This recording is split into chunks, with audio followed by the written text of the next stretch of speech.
get started just by telling me your name and a little bit about yourself? Well, I'm Thomas Hartman. I graduated AU in 1963, which means that I am a member of that class which had John F. Kennedy as our commencement speaker. And a few months later, of course, he was assassinated in Dallas. But the story that I was telling your colleague involved some things that I did while I was a music and drama and English major. I came intending to be a music major, but Dr. Gordon Smith, who was then head of music, listened to what I had been doing in my already professional music career and said, you're going to be bored. Go away and study something else, and I hereby accept you for a master's degree in music. So 4 years later, I turned up and I was a master's degree student in music. But at this point, I was an English and drama student. And as you probably know, in those days, AU was, although it had a great number of international students, it was not a place where African American students came for their university education. And I commented on a picture from class of '68 with a young man who looks to be African American playing the double bass in the orchestra. And that is a contrast to the way it was even 5 years earlier in my time. And one of the things that I did, which I'm quite proud of. You okay? Yeah, go ahead. I was just going to turn you up a little bit. One of the things that I did, which I'm quite proud of having done, is to organize a production. I was taking theater directing, and I directed a production of Edward Albee's The Death of Bessie Smith, which is not a play in which Bessie Smith appears, and indeed there are all the characters are white, except for a very brief appearance at the end of Jack, who was her husband/lover, and who was driving the car in which she was killed or fatally injured. And I think even on Broadway they used a blacked up white person to play that role. And I did, as I directed my production, I happened to have been studying acting in an off-campus acting class, which had some folks from Howard University in it. And so I contacted a friend of mine who was an acting major at Howard and cast him as Jack. And so as far as I can determine, I am the first person ever to cast an African American in a theater production on the AU campus. We kept him very much away from everybody else.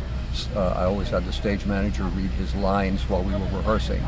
So not even the cast knew who was going to play Jack until the performance. And we kind of smuggled him onto the campus. What was the reception to that performance like? A bit of, oh my goodness, it's a real black man.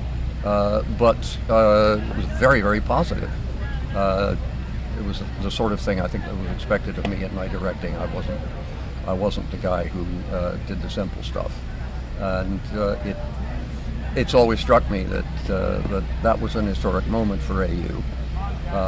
It was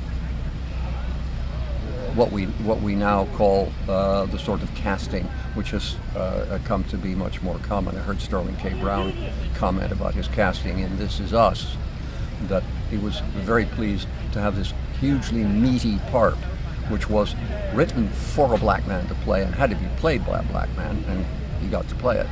And I thought at that time, well, back in the day, that had to start somewhere, and it started with a lot of people like me finding black actors to play the black parts. And the other story that I told your colleague is that the production I failed to set up. The outdoor theater. Back in the day, we did Shakespeare productions there once in a while. Not every year, but once in a while we did them. I remember playing the Earl of Leicester in Henry IV Part 1 out there 1 year.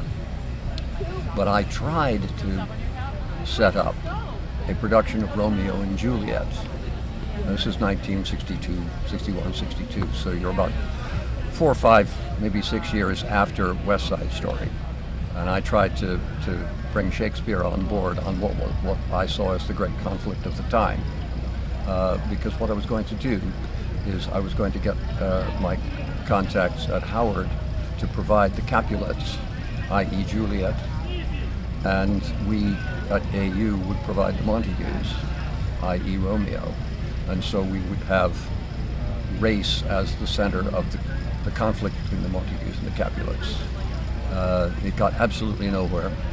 There were all sorts of really logical reasons why. Well, we don't usually let undergraduates create productions except in a directed class, so forth and so on. But I think you can understand that hidden underneath it was you cannot do that here yet on our campus.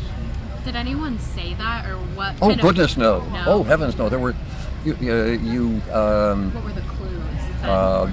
well, the obvious clue is that here we were on an all-white university. It wasn't the late 60s yet. It wasn't conflict between authority and students quite yet.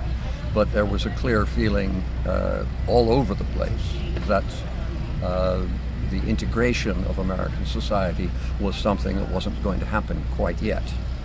I told your colleague about a Herblock cartoon, which was focused on the fact that as an African American, you could not go into a restaurant in Washington, D.C.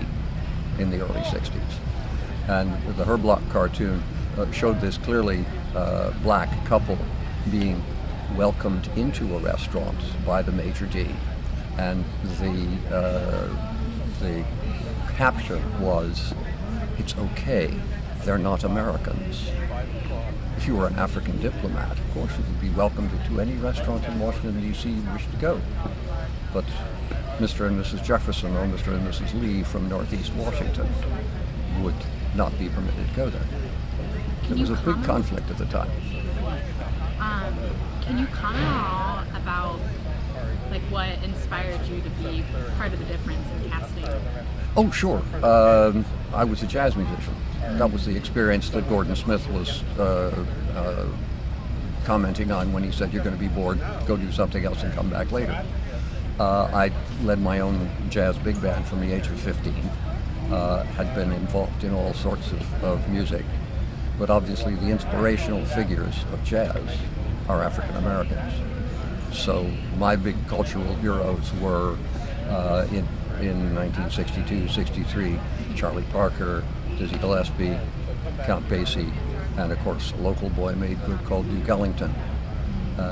And the Washington jazz community of that time was an integrated community. I remember, for example, the house band at the Charles Hotel, which was a black hotel, being an integrated band. There were both white and black performers in it. And there was even a guy in a wheelchair. The lead trumpet played from a wheelchair, which was something you never saw, and indeed still don't see a lot of in music. So it was natural to me to recognize the equality between the races, the superiority of many artists in jazz, and to look for that elsewhere. And again, my off-campus acting class had some black people in it. My university didn't. I wasn't about to start walking up and down the campus with a sign saying, "Why isn't this place integrated?" That wasn't the kind of thing that was done. You just did something about it, which I tried to do in a couple of cases.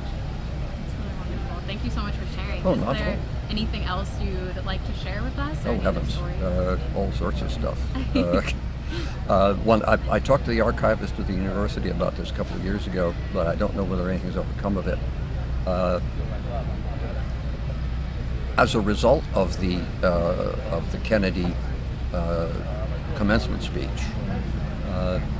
Robert Henderson, who was then professor of drama, and also he was a pioneer of media studies. He was the first person, I think, to do a class on the history of film here on campus, which I took and enjoyed. But Bob was also a film director, in his, it was a kind of, at that point it was a hobby. He later wound up as the librarian of Lincoln Center, and I think made some other films as well. But anyway, Bob convinced them to give him the money to make a promotional film of AU, for which he used Kennedy's speech as the narration, because at the beginning of the speech, before doing the serious bit, which was announcing the nuclear test ban treaty, which he did in our commencement speech, he talked about the history of the university. And you can probably still find quotes about him saying, the university has realized Bishop Hearst's vision, speaking in 1963. So Bob made this film, and I was asked to write the music for it, which I did. We recorded it over at the WAMU studios. It was all edited and ready to go by early November. And of course the assassination took place on the 22nd of November, which meant that you could not possibly do anything with a film narrated by JFK all about AU. So the film was recut, re-edited. JFK was reduced to a tiny presence in it. And it was used for years as a promotional film for the university. At this stage, I don't think anyone could find even the second version of it. And Bob Henderson is deceased. I believe he has surviving children.